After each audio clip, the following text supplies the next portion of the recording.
Hello, this is Mish from Downtime Distractions with a first look review of Aurion Legacy of the Kori-Odan. Now before we get started, we define our first look review in a different category than a full review by a few caveats. All three must be completed, until then we class it as a first look review. So the gameplay time we've put in is under 8 hours.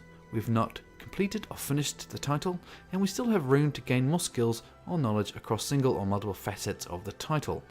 Whilst saying that, we still have enough knowledge to express our opinions and hopefully help you with the choice to purchase or not.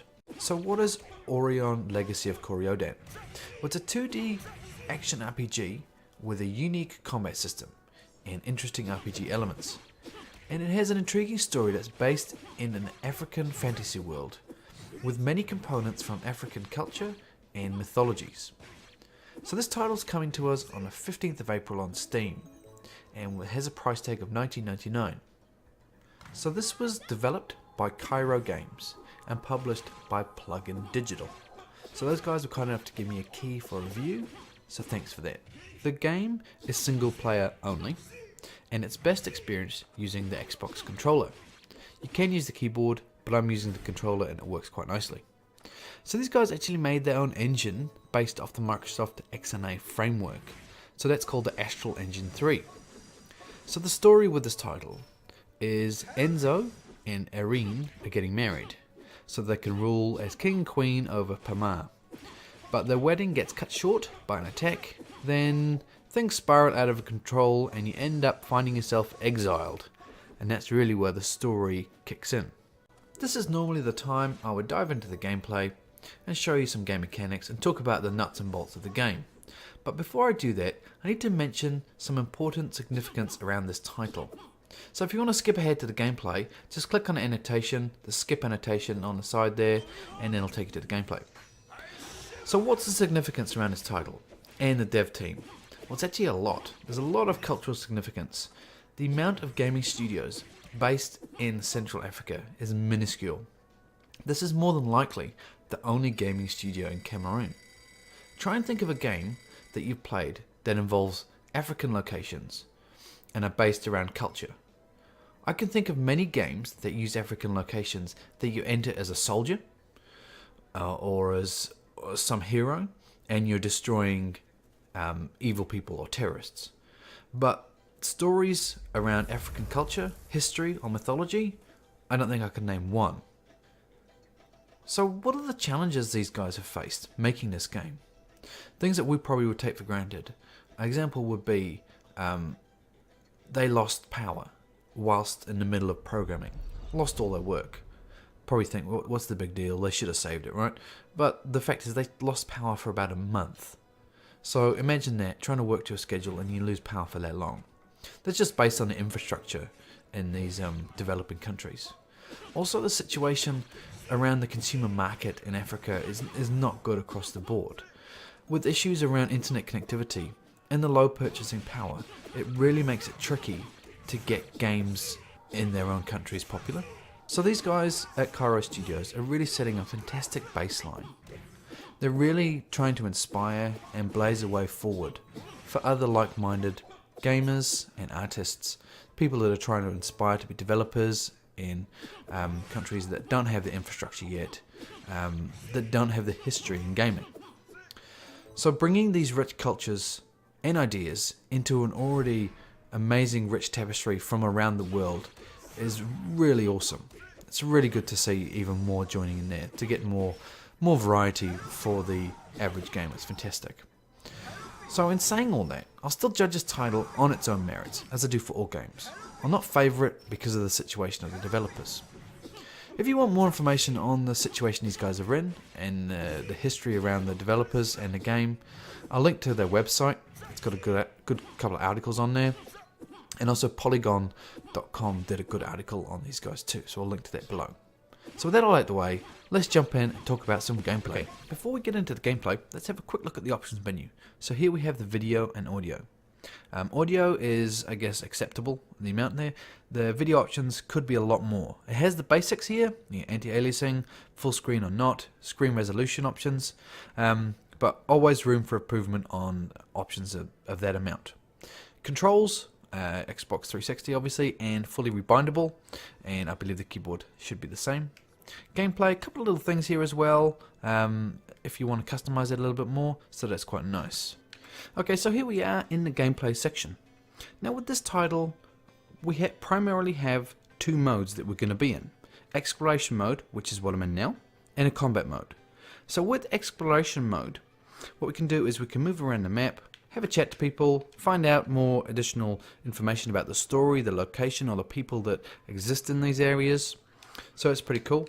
You can also kind of interact with the world around you. So with this one, we can jump in this little hut here, and we could talk to the people, the occupants of this hut if we wanted to. But also we come across these things here as well. Every now and again we'll find them. So I think you call them caloos, and they, I guess, they have different things inside them. Mostly it's food that you can eat to help in combat mode. With this exploration mode as well, we can interact with traders. So you can find a trader and have a chat with them, and you can buy and sell goods. So this is where you get, I guess, equipment for upgrades, food and items. So there's a lot of stuff in here, but this is just a quick overview, right? So with that, I mean, that's basically exploration in a nutshell. It's your main mode of transport and communication through the game, but it's quite simplistic. So let's jump into the combat mode, and I'll try and talk you through that as well. Okay, so this is the combat screen. As you can see, I have a basic attack, which is going on now. I have a jump around and a kind of a bit of a dash, if you will. Bottom left, you see I have my health, attack power, and stamina.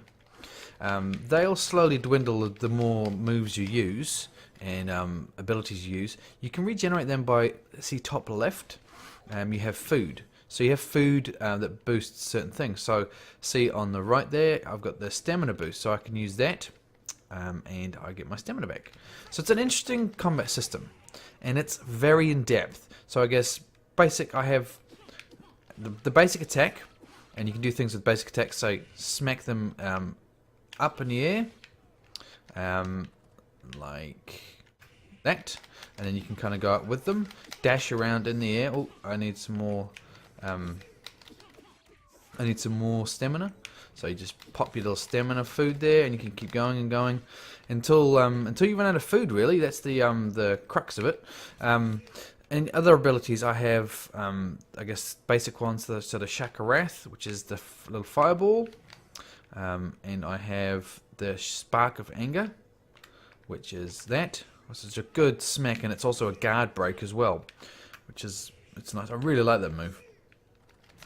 Other things too, you can call in Aurion, so I can just go, I need a heal, so heal me, and press a little combination there, and she, oh, that was the wrong one. That was her flame, but I can get her to give me a heal, so that one there should be the heal, there we go. And then I'll get her to do the flame to get these guys out of here. So she is getting more powerful as time goes on, that's for sure. And I also have, I mean, that's all the basic stuff I have at the moment. I'm not sure it's going to grow because there's space for it to grow everywhere. But I also have my, I guess, my Aurion abilities. So if I just press left back, I can then have ability options to choose more things. So I can use my anger ability, and I get more moves in there. So I get 2 more moves at the moment. So I'm sure that's going to increase as well. Then if I change it to my honor ability, once again I get 3 moves with this one. And you can change back to your food and keep topping things up. And then I can do, I guess, this one here, which should be my main one, my main honor of the Kori-Odan. So that's like, I guess, your super move. But you got more things in here too. You got the infinite sweep. So that's a good knock up, and ancestral force. So you know, there's a lot to it. Okay, so that was a good look at the combat mode.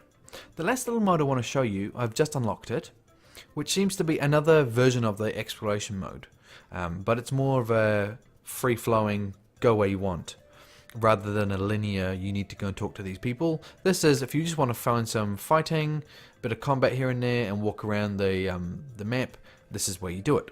So it's quite nice that they've added this in. If If you want to take a break from the main story, you just go out here and have a whole bunch of fights. Okay, so before I get into talking about a summary on graphics, audio, and gameplay, let me just show you the prodigious amount of content this game actually has. So this is the, I guess, the menu system that you will use. Things you have in here are, so the status of your character. So you do level up as you go along, so you gain a bit more skills as time goes on automatically. So you get stronger as things go on. So you can see what they are in here. So you can check both your characters and see their evolution and skills. Okay, in here is the inventory, which I was talking to you about before. So this is where your, I guess, your inventory of the food you're purchasing. And I guess treasures as well, which help leveling, and items from the story, which are important. And what else do we have? Equipment. So you will find equipment for your characters as well, and this is where you kind of maintain them. So here's another one here, and you can see I have there's a bit of a benefit for me going to this one from the ceremonial blade. If I go to that one, I'm going to get a bit of a buff in a couple of areas there. And what else do we have? So that Aurions, I really struggle to say that word. This is, as I said before, this is where your base one is honor, and I have unlocked anger. But look at the amount we have in here. It's crazy.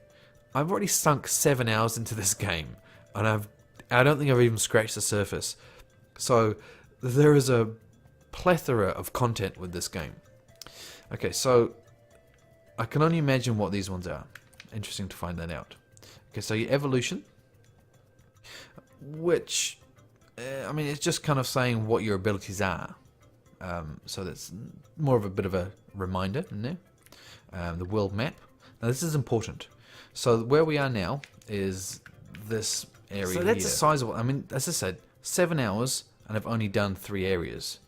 And this was the second area I went to. Just for an example of how much is in here. So every one of these, you know, you're going to have a couple of conversations and a couple of fights in each one of these. And this has all this in it. And this is just one area, right? So as I said, this is a prodigious amount of content in this game. And then we have the amount of actually areas you've got. So you've got 6 of those areas. So I imagine they might be a bit smaller, some of them, because they look smaller visually. So some of them might not be have as many zones, but you know, there's a lot of content here. What else do we have? Achievements, and you also have a video gallery, which is really good because you can go back and kind of refresh on the story. So that's a really nice feature. I really appreciate that one. And information. So going back to the tutorial, so if you want to get a bit of a refresher on things, maybe some issue with the interface, stuff like that, it's good and in depth. Okay, so here we are in the summary section. So let's start graphically as we always do. Now graphically this game is pretty damn good. I really appreciate the design of the characters and the design of the environment you're in and the locations. They're very unique, and that's obviously come from, I guess, the passion of the developers and also them leveraging that culture and mythology that we're not that used to seeing. I really also appreciated the color palette used. Once again, same thing, it's something we're not used to seeing so much, so it's quite refreshing to see a game like this. Something else worthy of a mention is the intro and the kind of panning cartoon animation shots. Fantastic, really well done. Straight out, you could be watching TV when you're watching these. It's fantastic, really high quality, very impressive.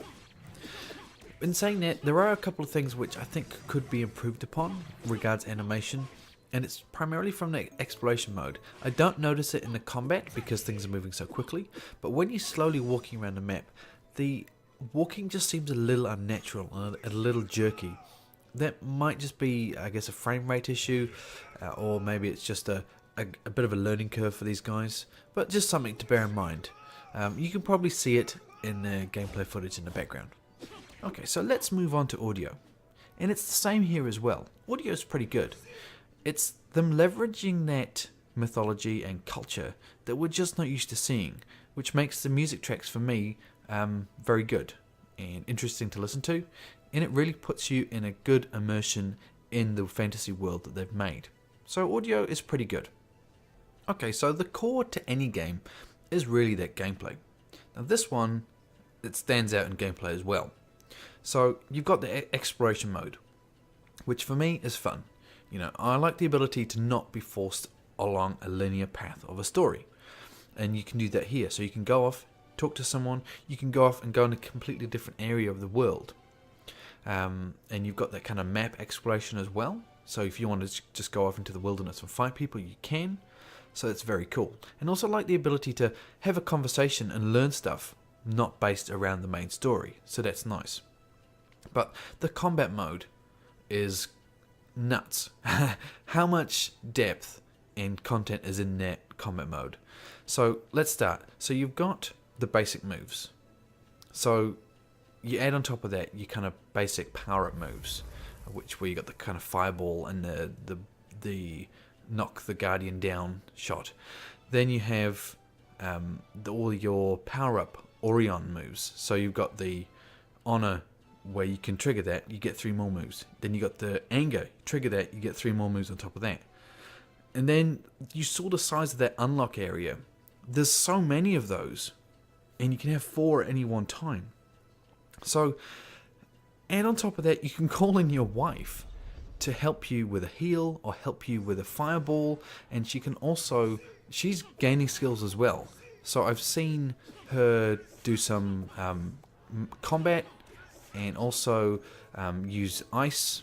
So she's gaining skills as things are going along. You add on top of that the management of your stamina, AP, and health. So because she can heal you, or you need to eat some food, or you need to eat some stamina food. And it's, you know, a lot is going on. So I really appreciate that, and it really makes it fun as well. And it feels good too. The edge combat, when you get a good combo, it feels really good. And I really like how they've put videos in the game to help you with the combos. And the sheer prodigious amount of content. 7 hours I've done so far, and I've not even done the first zone. So for $19.99, there's a lot of stuff here. Something I need to raise, which is negative regards this title, and that is the translation from French, I believe, to English. Now, we have a couple grammatical errors and quite a few spelling mistakes and typos. For me, I looked past that and went, okay, well, they're trying to say this, I'll move on. But I know some people are real sticklers when it comes to grammatical errors. So it's just something to be aware of. But also saying that could easily be patched and fixed in the future. In saying that, the story itself, it's really good. I really like where the story's going. I really like the character development as well. The characters are evolving so much. Initially, Erin, his wife, I was really disappointed in her, but as time's gone on, she's changing, and I really like how she's changing. So that's really nice. And as I said, I'm only a small amount in, so who knows where the story's going to end up. So just my final thoughts here. Graphics and audio, very impressive for both of them. I really like how unique they are and how refreshing they feel. And as I said, that's that leverage off the culture and a mythology that we're just not used to seeing with most Western games.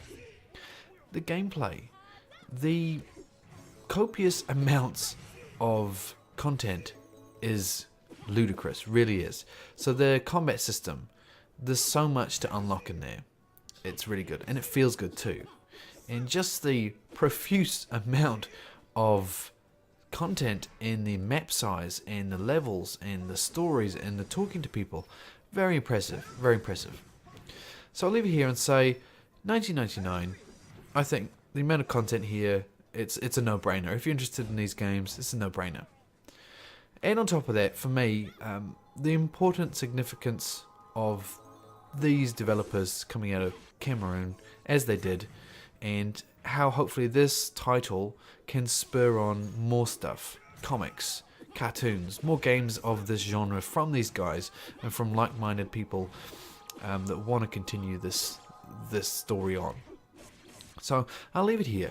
Please leave me some feedback. Give me a thumbs up if you liked it. Obviously, thumb down if you didn't. Any criticism, positive or negative, is appreciated down below. And subscribe for more updates from us. We've got some interesting videos coming out in the future, and I'll see you next time.